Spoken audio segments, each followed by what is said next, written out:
Hello, everyone. My name is Renee, and I'm going to be sharing my presentation today on using PHP verify password verify function and how we use this in back-end web development.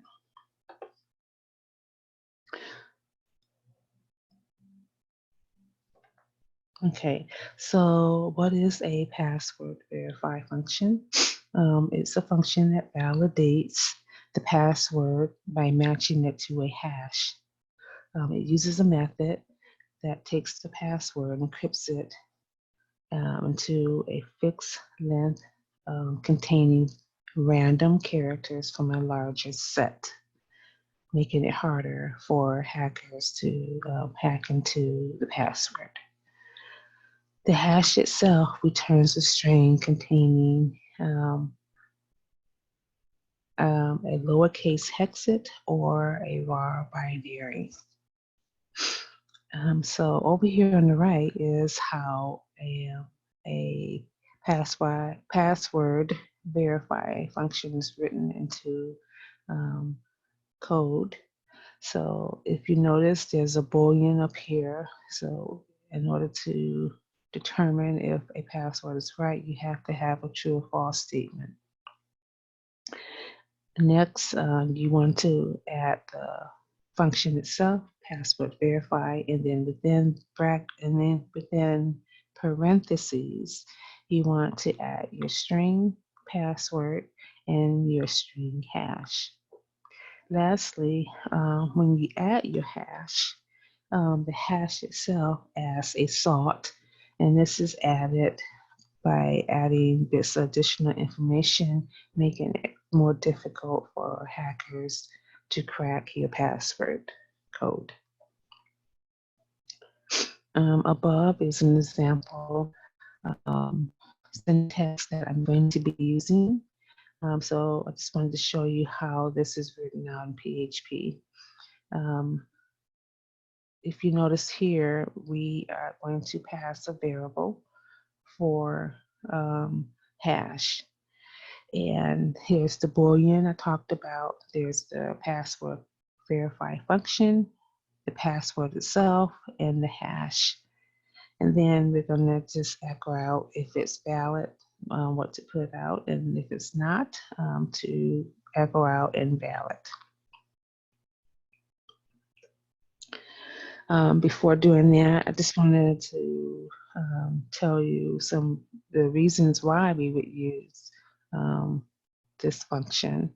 One is to sign up um, when we are trying to sign up for different applications or online sites. The user gets their password and input it into the text box, and then that password is hashed and stored into the database. The second reason to use it is if a user needs to retrieve the password. The user would enter their password into the text box, and then that the database fetches the hash word.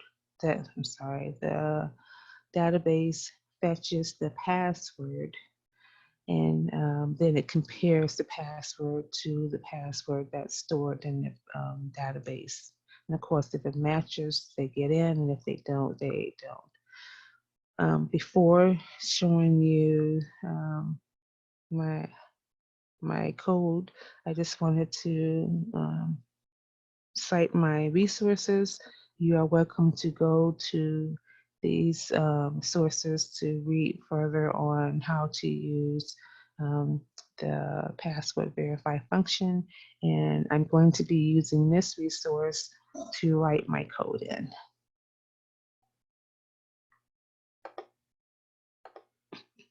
Okay, so this is the same code that I showed you in the example earlier.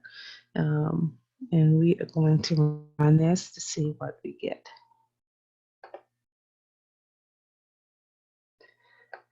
So the password is valid, and so it worked. But I wanted to also show you that same password, only the same code, and what happens when it's not valid. So this time I changed um, the variable, but it's invalid. But it's not invalid because I changed the variable. It's invalid because I'm using double quotes here and single quotes here. So that's one reason why, that's another reason why your information will come back as invalid, not just because the password itself may not be right. If you use double quotes, you can also get an invalid validation. So, excuse me. I talked about the two reasons you would use a password verify function, but I also wanted to share with you that you could use a password hash. However, it's more,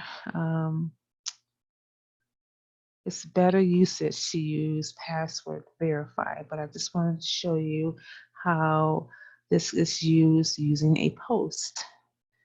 But here we're using password hash. This is another way to hash the password. And we are trying to sign up for application online. And when we run the code, we get thank you for registering. So you can do that with this, but it's better usage to use password verify. So let me show you that. Again, we have password verify, but this time we're using the post. If you notice, we're not passing a variable the way we did in sample one. Here we wrote out a variable and assigned it to hash. But in here, we're going to use the post just to write the password into the database and see what happens. And here it says that the password was wrong. But if you want to get the right password, of course, it's wrong because we didn't actually put in a password. So if you use the right one, then it should pass out that the password was validated. So that is my presentation, short and sweet.